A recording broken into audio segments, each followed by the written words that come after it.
ప్రతి దానికి ఒక సమయం అంటూ ఉంటుంది అని తరచుగా వింటుంటాం. అయితే ప్రతి సమయంలో కూడా మనము చేయవలసింది ఏమైనా ఉన్నదా? ఆ విషయం ఏంటో పరిశీలిద్దాం.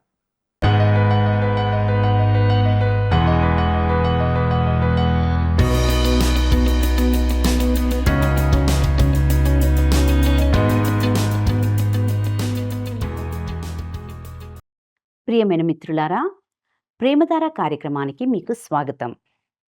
శాశ్వతమైన దేవుని కృపలో మీరు క్షేమంగా మరియు భద్రంగా ఉన్నారని మేము విశ్వసిస్తున్నాం. ఈ కార్యక్రమం నుండి మీరు ఏం నేర్చుకుంటున్నారో దాన్ని మీ జీవితంలో కూడా అన్వయించుకుంటున్నారని ఆశిస్తున్నాం.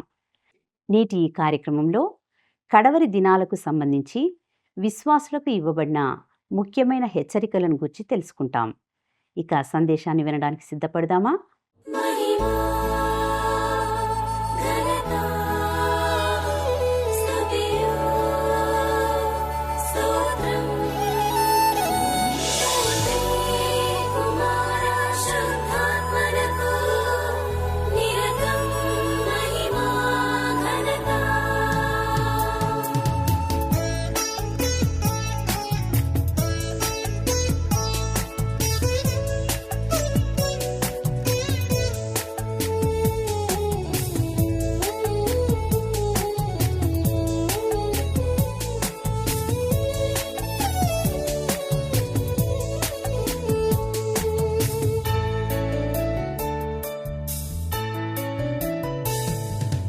ఆరాధనకు యోగ్యుడా నిత్యము స్తుతించెదను, నీ మేలులను మరువకనే ఎల్లప్పుడు స్తుతి పాడెదను. ఆరాధనకు యోగ్యుడా నిత్యము స్తుతించెదను,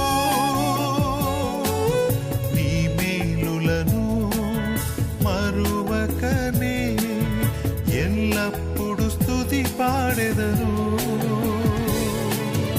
ఆరాధనా ఆరాధనా ఆరాధనా ఆరాధనా, నీ మేలులకై ఆరాధనా, నీ దీవెనకై ఆరాధనా, ఆరాధనా, నీ దీవెనకై ఆరాధనా, ఆరాధనా ఆరాధనా ఆరాధనా ఆరాధనా.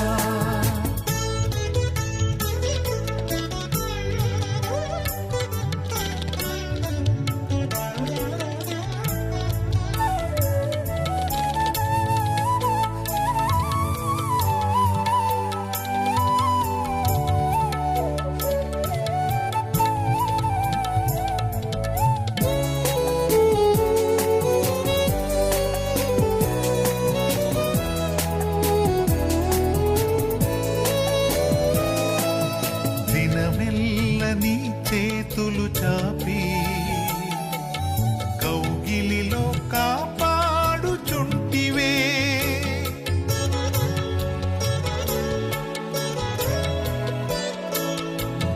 దినమెల్ల నీ చేతులు చాపి నీ కౌగిలిలో కాపాడుచుంటివే,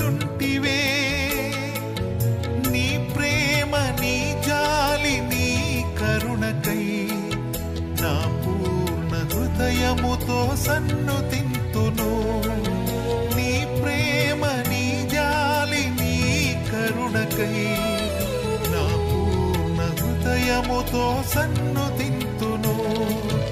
ఆరాధనా ఆరాధనా ఆరాధనా ఆరాధనా, నీ ప్రేమకై ఆరాధనా, నీ జాలికై ఆరాధనా, నీ ప్రేమకై ఆరాధనా, నీ జాలికై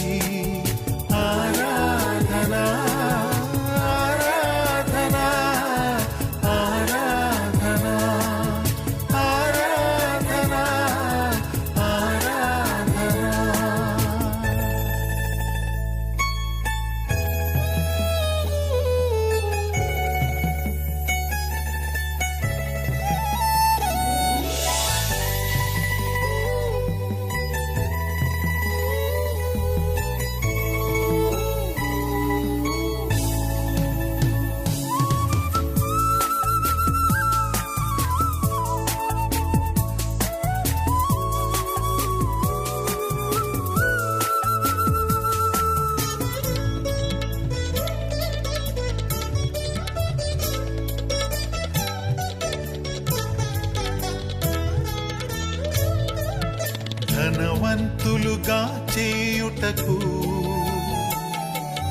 దారిద్ర్యతననుభవించినావు.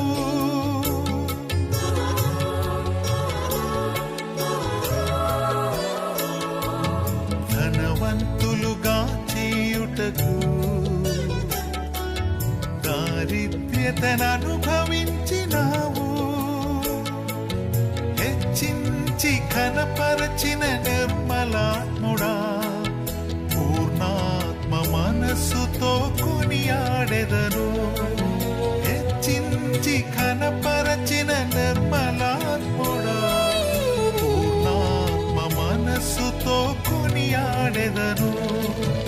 ఆరాధనా ఆరాధనా ఆరాధనా ఆరాధనా నీ కృప కొరకై ఆరాధనా, ఈ స్థితి కొరకై ఆరాధనా, నీ కృప కొరకై ఆరాధనా, ఈ స్థితి కొరకై ఆరాధనా ఆరాధనా ఆరాధనా ఆరాధనా ఆరాధనా ఆరాధనకు యోగ్యుడా, నిత్యము స్తుతించెదను.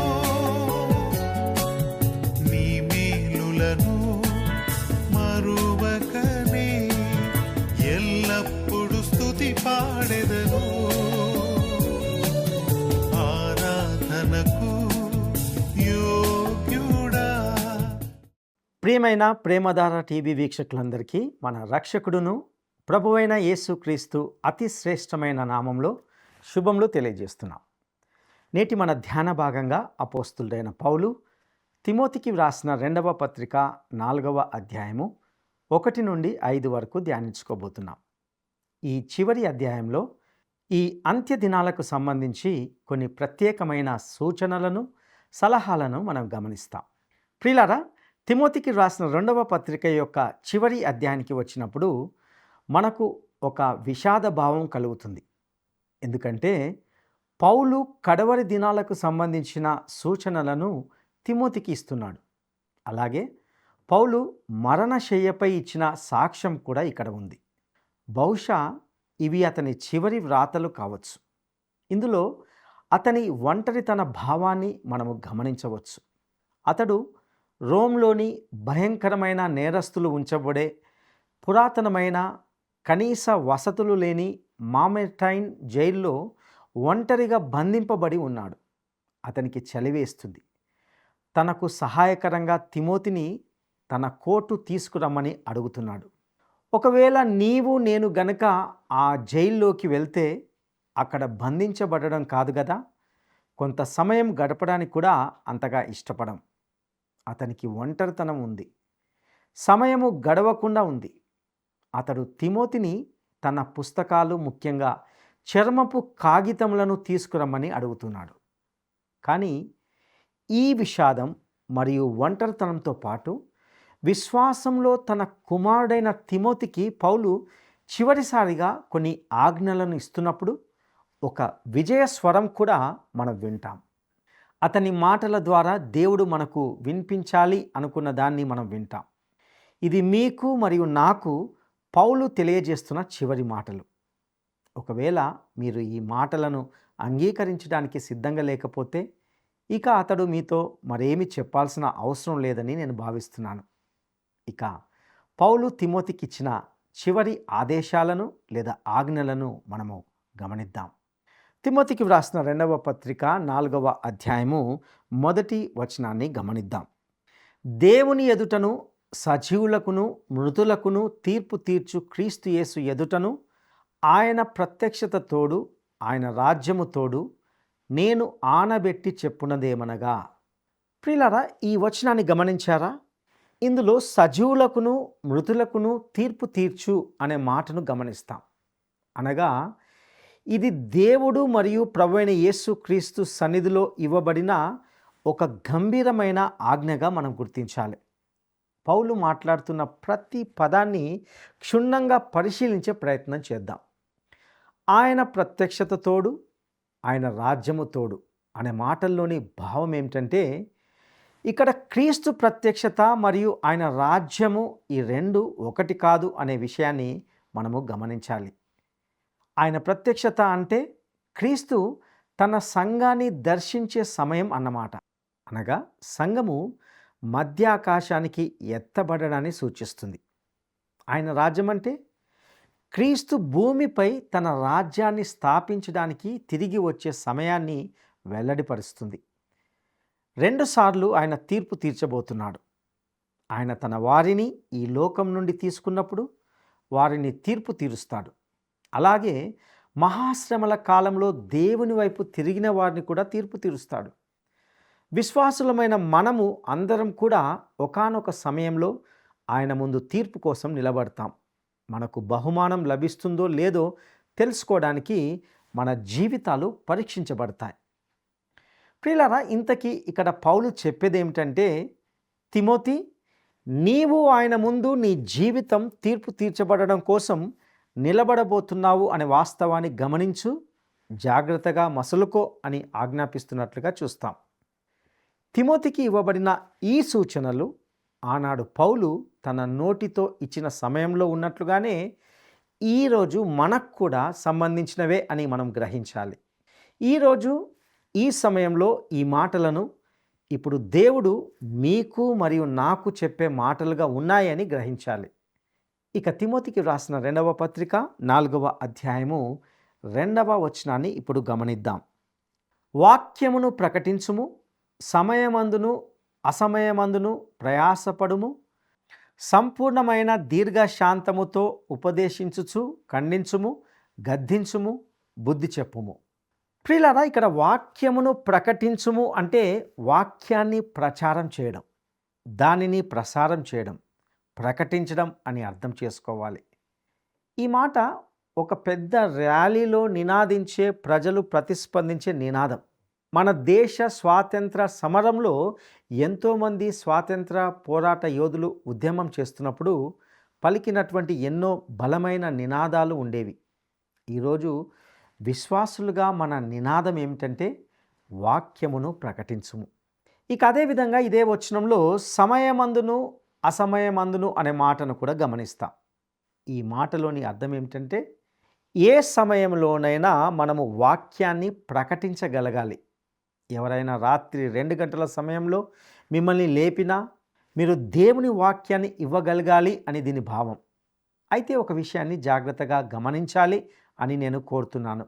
ఇక్కడ ఆయన బైబిల్ గురించి మాట్లాడమని చెప్పట్లేదు. ఒక బైబిల్ సెమినారిలో ఒక తెలివైన విద్యార్థి తరచుగా కొన్ని మంచి వ్యాఖ్యలు చేసేవాడు. ఒకరోజు అతడు ఆ సెమినారిలోని ప్రొఫెసర్తో, మీరు ఈ సెమినారీ నుండి మీకంటూ ఒక స్వంత బైబిల్ లేకుండానే పట్టభద్రులు కావచ్చు అని అన్నాడు. అతడు ఎందుకు అలా అన్నాడంటే, మనం బైబిల్ యొక్క నేపథ్యంను గురించి, దాని యొక్క వివరాలను గురించి చదివింది చాలా ఎక్కువ, కానీ బైబిల్ను, అందులోని సత్యాలను ధ్యానించింది మాత్రం చాలా తక్కువ. ఇక్కడ పౌలు మనతో చెప్పిన విశేషము లేదా బైబిల్ గురించి మాట్లాడడం అని కాదు, కానీ అందులోని వాక్యాన్ని ప్రకటించమని చెప్తున్నాడు. ఇక్కడ మరొక సూక్ష్మమైన విషయం ఏమిటంటే, పౌలు వాక్యము నుండి ప్రసంగించండి అని చెప్పలేదు. అతడు బైబిల్ నుండి ఒక వచనాన్ని ఎంచుకొని దాని చుట్టూ ఒక పెద్ద ఉపన్యాసాన్ని తయారు చేయమని కూడా చెప్పలేదు. ఎవరో అన్నట్లు అసందర్భ వాక్య ప్రసంగాలు గొప్ప సాకులు అవుతాయి. నాతోటి విశ్వాసులారా, నాతోటి దైవజనులారా, మనము దేవుని వాక్యం గురించి కానీ లేదా దేవుని వాక్యం నుండి కానీ ప్రసంగించకూడదు, కానీ దేవుని వాక్యాన్నే ప్రసంగించాలి. ప్రియులారా, ఈ సూక్ష్మమైన విషయాన్ని మనము జాగ్రత్తగా అర్థం చేసుకోవాలని కోరుతున్నాను. సమయమందును అసమయమందును ప్రయాసపడుము. ఇక్కడ ప్రయాసపడుము అనే పదానికి అర్థం శ్రద్ధగా ఉండు లేదా మరింత బాగా చెప్పాలంటే అత్యవసరత అని అర్థం. ఇది మనపై ఒక బాధ్యతను సూచిస్తుంది. మనము నియంత్రణలో ఉండి దేవుని వాక్యాన్ని ఇవ్వడానికి సిద్ధంగా ఉండాలి. సమయమందును అసమయమందును అంటే దాని అర్థం, ప్రియులారా, రాత్రి పగలు ఏ సమయమైనా, సంవత్సరంలో ఎప్పుడైనా, ఏ పరిస్థితిలోనైనా ప్రకటించడానికి సిద్ధమైన మనసు కలిగి ఉండాలి. ఇక ఖండించుము అన్నప్పుడు ఇది దృఢ విశ్వాసముతో, గట్టి ఒప్పుదలతో చేయాలి. గద్దించుము అంటే వాస్తవానికి బెదిరించడం. ఇది నాకు తెలిసిన ఒక సేవకుని గుర్తు చేస్తుంది. అతడు దేవుని యొక్క అద్భుతమైన సేవకుడు. అతడు తన కమిటీ సభ్యులను నిజంగా బెదిరించేవాడు. అనగా అతడు ఇలా అనేవాడు, నాకు డీకన్గా లేదా పరిచారకులుగా నిజంగా తమ బాధ్యతలను నిర్వహించకుండా పనిచేయని డీకను నాకు అక్కర్లేదు. వారు డీకన్గా పని చేయాలనుకోకపోతే వారిని కమిటీలో ఉండకూడదు, ఉంచకూడదు అని చెప్పేవాడు. ఇలా చెప్పే ధైర్యం చాలామంది ప్రసంగికులకు ఉండదు, అలా ఉండలేరు. ఇక బుద్ధి చెప్పుము అనే మాటను ఇక్కడ చూస్తాం. అంటే ఆదరించడం. ప్రియులారా, విశ్వాసులకు నిజంగా ఆదరణ కావలసిన సమయాలు ఉంటాయి. అదేవిధంగా సంపూర్ణమైన దీర్ఘశాంతముతో అనే మాటను కూడా గమనిస్తాం. దీని భావం ఏమిటంటే దేవుని వాక్యాన్ని అందించే ప్రతి ఒక్కరూ చాలా సహనం కలిగి ఉండాలి.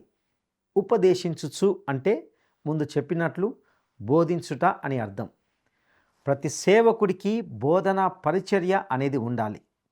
ప్రియులారా, ఇవన్నీ కూడా దేవుని వాక్యాన్ని ప్రసంగించడం అనే అంశంలోనే ఇమిడి ఉన్నాయి.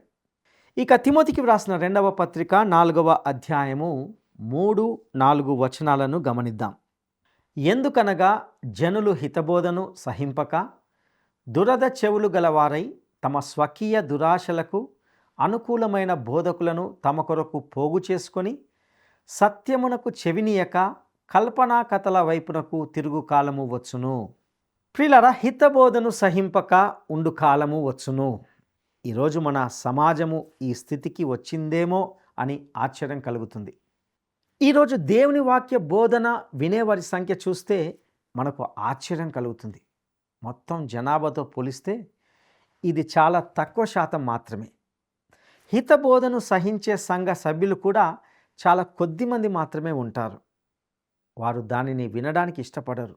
అయితే ఇంతకీ వారు దేనిని ఇష్టపడుతున్నారు లేక దేనిని కోరుకుంటున్నారు? వారు దురద చెవులు గలవారై తమ స్వకీయ దురాశలకు ఈడవబడుతున్నారు. డాక్టర్ మార్విన్ విన్సెంట్ అనే ఒక గొప్ప దైవజనుడు ఈ వాక్యం యొక్క అర్థాన్ని వివరిస్తూ ఇలా చెప్పాడు. వారు బోధకులను సామూహికంగా ఆహ్వానిస్తారు.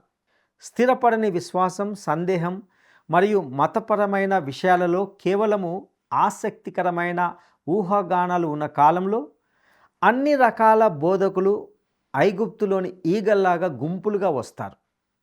డిమాండ్ అనేది సరఫరాను సృష్టిస్తుంది. వినేవారు తమ సొంత బోధకులను ఆహ్వానించి తమకు అనుకూలంగా వారిని తయారు చేసుకుంటారు. అవసరమైతే ప్రజలు పూజించడానికి ఒక దూడను కోరుకుంటే ఆ దూడను తయారు చేసే పరిచర్య చేసేవాడు కూడా సులభంగానే వారికి దొరుకుతాడు. ప్రియులారా, ఈ మాటలు ఈరోజు ఖచ్చితంగా ఎంతో నిజం. ఇందులో ఎంతో వాస్తవం ఉన్నది. ఎవరో అన్నట్లు నేటి ఆధునిక ప్రసంగ వేదిక అనేది ఎలా ఉందంటే ప్రజలు వినడానికి ఇష్టపడేదాన్ని మళ్ళీ వారికే చెప్పే ఒక ప్రతిధ్వని పరికరంలాగా ఉంటున్నది. ప్రియులారా, దురద చెవులు గలవారై తమ స్వకీయ దురాశలకు అనే మాటను ఈ వచనంలో మనం గమనిస్తాం. డాక్టర్ విన్సెంట్ అనే వ్యక్తి తన పుస్తకంలో పేర్కొన్న మరికొన్ని విషయాలను జ్ఞాపకం చేసుకుందాం. అలెగ్జాండ్రియాకు చెందిన క్లెమెంట్ ఇటువంటి కొందరు ఉపదేశకులను ఉద్దేశించి అందులో ఇలా వర్ణించాడు. శారీరకంగా కాకపోయినా కవ్వింపజేసే వాటి ద్వారా దురదతో ఉన్న వారి చెవులను తృప్తిపరుస్తున్నారు. సెనేకా అనే భక్తుడు ఇలా అంటాడు, కొందరు నేర్చుకోవడానికి కాదు కానీ వినడానికి మాత్రమే వస్తారు. ఏదో థియేటర్కు వెళ్ళినట్లు ఆనందం కోసం మాట్లాడే మాటలు లేదా కథలతో వారి చెవులను రంజింప చేయడానికి అన్నట్లుగా మందిరాలకు వెళ్తుంటారు. ప్రియులారా, నిజంగా ఇది ఈ రోజుకు ఎంతో తగిన వివరణగా ఉంటున్నది. ఎవరో ఒకానొక వ్యక్తి అన్నట్లుగా కొందరు కళ్ళు మూసుకోవడానికి, మరికొందరు అవే కళ్ళతో ఇతరుల బట్టలను చూడడానికి దేవుని మందిరానికి వెళ్తున్నారు. అంటే వారు హిత బోధను అనగా ఆరోగ్యకరమైన బోధను వినడానికి దేవుని మందిరానికి వెళ్ళరు. వారు దేవుని వాక్యం వినడానికి ఇష్టపడరు. వారికి దానికి బదులుగా ఇంకా ఏదో కావాలి. డాక్టర్ వారెన్ వియర్స్బీ అనే భక్తుడు ఇలా అన్నాడు: ప్రజలు సత్యాన్ని కాకుండా తమను సంతోషపెట్టేదాన్ని వింటారు. వారు కాంతిని కాదు, వెచ్చదనాన్ని కోరుకుంటారు. వారు దేవుని వాక్యం కాదు, వారి స్వంత భావాలను ప్రతిధ్వనించే దాన్ని ఆశిస్తారు. ప్రియులారా, ఈరోజు అనేక సంఘాలు ఈ స్థితిలోనే ఉన్నాయి. ప్రజలు నిజమైన బోధను కోరుకోరు. వారు తమ చెవులకు ఇష్టమైన మాటలు వినాలనుకుంటారు. కానీ దేవుని సేవకులుగా అది ఎంత కఠినంగా ఉన్నప్పటికీ మనము సత్యాన్ని ధైర్యంగా ప్రకటించాలి. ఇలాంటి వారికి క్రైస్తవ ప్రదర్శనకారుల నుండి మతపరమైన వినోదం కావాలి. వారి చెవులను కవ్వింపజేసేవారు కావాలి. ఈరోజు సంఘాల్లో క్రొత్తదనం పట్ల అమితమైన ప్రేమ ఉంది. అందులో భావోద్వేగ పూరిత సినిమాలు, ఆయా రకాల పోటీలు, కాళ్ళను కదిలించే సంగీతం, రంగురంగుల లైట్లు మొదలైనవి అక్కడ వారికి ఉండాలి. కేవలం బైబిల్ను తెరిచి బోధించే వ్యక్తిని వారు తిరస్కరిస్తారు. అయితే లోతు లేని మత వినోదాన్ని పంచే వ్యక్తి ఒక గొప్ప సెలబ్రిటీ అవుతాడు. మరియు 4వ వచనం సూచించేది ఏమిటంటే, ఈ ఆశలను వెంబడించే క్రమంలో వారి దురద చెవులు త్వరలోనే చెవుడు పట్టినవిగా మారతాయి. ప్రజలు సత్యం నుండి దూరంగా మరియు మానవ నిర్మిత కల్పిత కథలను నమ్మడం ప్రారంభిస్తారు. ఇక అదేవిధంగా ఈ వచనంలో సత్యమునకు చెవినీయక కల్పనా కథల వైపునకు తిరుగు కాలము వచ్చును అనే మాటను గమనిస్తాం. అనగా వారికి క్రొత్తదనం కావాలి, వారిని వినోదింపజేసేది కావాలి. నేటి విశ్వాసులకు క్రీస్తు కంటే క్రీస్తు విరోధి పట్ల ఎక్కువ ఆసక్తి ఉంటుంది. దురద చెవులు గలవారు చాలామంది ఉన్నారు. వారు ఈ విచిత్రమైన అసాధారణమైన విషయాల గురించి వినడానికి ఇష్టపడతారు. వారు వినోదాన్ని కోరుకుంటారు. కానీ దేవుని వాక్యం అందించబడడం వారు ససేమిరా ఇష్టపడరు. చాలామందికి దేవుని యొక్క వాక్య ప్రసంగాలు వినడం ప్రారంభించినప్పుడు చాలాసార్లు ప్రసంగికుని యాస మాత్రమే కాదు, అతడు చెప్పేది ఏది కూడా వారికి నచ్చదు. అతడు వారిని మొత్తుతున్నాడని చాలామంది ఆరోపిస్తుంటారు. వాస్తవానికి ఏ దైవ సేవకుడు ఎవరిని మొత్తడం లేదు. కేవలం దేవుని వాక్యం అలా చేస్తుంది. వారు కేవలం లేఖనాలను ప్రసంగిస్తున్నారు అంతే. ఆ తర్వాత ప్రజలు దేవుని వాక్యాన్ని క్రమంగా వినడం కొనసాగించినప్పుడు దేవుని వాక్యం వారికి మేలు చేస్తుందని గ్రహించిన వారు ఎంతోమంది ఉంటున్నారు. ప్రియులారా, వాక్యాన్ని ఎప్పుడు వినని అనేక మంది ఉన్నారని నాకు తెలుసు. వారు వినడం ప్రారంభించి తర్వాత క్రమేపీ నెమ్మదిగా నిష్క్రమించారు. ఎందుకంటే వారు దేవుని వాక్యం వినడానికి ఇష్టపడలేదు. వారికి వినోదం కావాలి. ఇక ఇప్పుడు తిమోతికి వ్రాసిన 2వ పత్రిక 4వ అధ్యాయము 5వ వచనాన్ని గమనిద్దాం. అయితే నీవు అన్ని విషయాలలో మితముగా ఉండుము, శ్రమపడుము, సువార్తికుని పనిచేయుము, నీ పరిచర్యను సంపూర్ణముగా జరిగించుము. ఇక్కడ సువార్తికుని పని అంటే ఈరోజు మనము అర్థం చేసుకున్నట్లు కాదు. పౌలు కాలంలో సువార్తికుడు అంటే ప్రయాణించే బోధకుడు, ఒక మిషనరీ. ఆ అర్థంతో చూస్తే పౌలు ఒక సువార్తికుడుగా ఉన్నాడు. ఇప్పుడు పౌలు తిమోతితో తనతో కలిసి ఉన్నప్పుడు చేసిన సువార్తికుని పని చేయము అని చెప్తున్నాడు. ఇక ఈ వచనంలో శ్రమపడుము అనే మాటను కూడా గమనిస్తాం. చివరి రోజుల్లో దేవుని వాక్యం ప్రకటిస్తున్నందుకు తిమోతి ఇబ్బందులను ఎదుర్కొంటాడని అతడు ముందుగానే హెచ్చరించాడు. ప్రియులారా, విశ్వాసులుగా మన విశ్వాస జీవితాన్ని ఎంతో జాగ్రత్తగా కాపాడుకోవాలని హెచ్చరింపబడుతున్నాం. ఒకానొక రోజు మనము క్రీస్తు యేసు న్యాయపీఠం ఎదుట మన క్రియలను బట్టి తీర్పు తీర్చబడతామని గుర్తుంచుకోవాలి. దేవుని వాక్యాన్నే మనము ప్రకటిస్తూ ఉండాలి.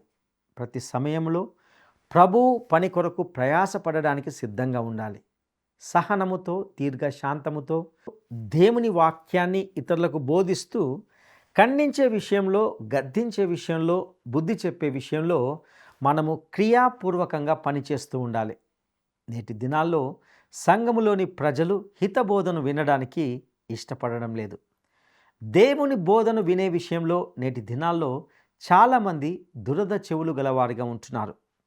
కల్పన కథలను చెప్పేవారిని తమకు బోధకులుగా ఉండాలని ఆశపడుచున్నారు. ప్రియ సహోదరుడా సహోదరి, ఇటువంటి భయంకరమైన దినాల్లో నీ ఆధ్యాత్మిక జీవితం ఎలా ఉన్నది? ఈ లోకంలో కలిసిపోయి లోకంలో రాజీ పడిపోయి జీవిస్తున్నావా? లేక దేవుని వాక్యాన్ని ఆస్వాదిస్తూ హితబోధను వింటూ దేవుని వాక్యంలో ఎదుగుచున్నావా? నిన్ను నీవు కాపాడుకుంటూ దేవునిలో కొనసాగడానికి పరిశుద్ధాత్మ దేవుడు మీకు సహాయం చేయనుగాక. దైవాశీస్సులు. ప్రార్థించుకుందాం. రక్షకుడును ప్రభువైన యేసయ్యా, నీకు వందనాలు స్తుతులు చెల్లిస్తుంటున్నాం. ఈ దినము మీరు మీ సందేశంని అందించిన విధానానికే నీకు వందనాలు చెల్లిస్తుంటున్నాం. నీ వాక్యము ఎంతో శ్రేష్టమైనది, బలమైనది. నీ వాక్యపు హెచ్చరికలకై నీకు వందనాలు.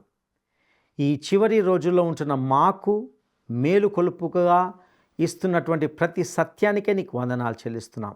ఇందులో విన్న ప్రతి సత్యాన్ని మేము అన్వయించుకోవడానికి నీ కృపా సహాయం దయచేయమని మా రక్షకుడును నమ్మదగిన యేసయ్య శ్రేష్టమైన ఘనమైన నామంలో అడిగి స్తుతించి వేడుకుంటున్నాము తండ్రి. ఆమెన్.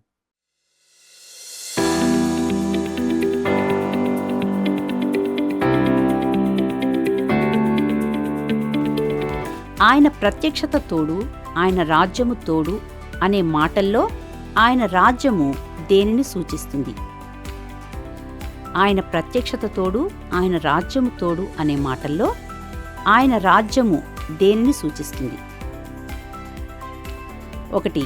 క్రీస్తు మధ్యాకాశంలో తన సంఘమును కలుసుకునే సమయము. 2. క్రీస్తు తన సంఘాన్ని దర్శించే సమయం. 3. క్రీస్తు భూమిపై తన రాజ్యాన్ని స్థాపించడానికి తిరిగి వచ్చే సమయం. ఈ ప్రశ్నకు సరైన జవాబును ఈ వాట్సాప్ నంబర్కు పంపండి. మా వాట్సాప్ నంబర్ 9399952570. ఈరోజు బైబిల్ అధ్యయన కార్యక్రమం మీకు ఆశీర్వాదకరంగా ఉందని మరియు మీరు దాన్ని ఆస్వాదించారని విశ్వసిస్తున్నాం. విశ్వాసులుగా ఈ వాక్యపు హెచ్చరికలను మీ జీవితాలకు అన్వయించుకుంటూ ఆధ్యాత్మికంగా బలపడాలనేదే మా కోరిక. మీకు ఏవైనా ప్రశ్నలు కానీ లేదా సందేహాలు కానీ లేక ప్రార్థనా మనవులు కానీ ఉంటే క్రింద ఇవ్వబడిన ఫోన్ నంబర్కి కాల్ చేయడానికి సంకోచించకండి. మీ అభిప్రాయాన్ని మేము విలువైనదిగా భావిస్తున్నాం. మీ ఫోన్ కాల్ కోసం మేము వేచి ఉంటాం. దేవుడు మీకు తోడయుండి నడిపించునుగాక. ఆమేన్. ఈ కార్యక్రమం మీకు నచ్చిందా? అయితే వెంటనే మిస్డ్ కాల్ ఇవ్వండి. బహుమతి పొందే విజేత మీరే కావచ్చు.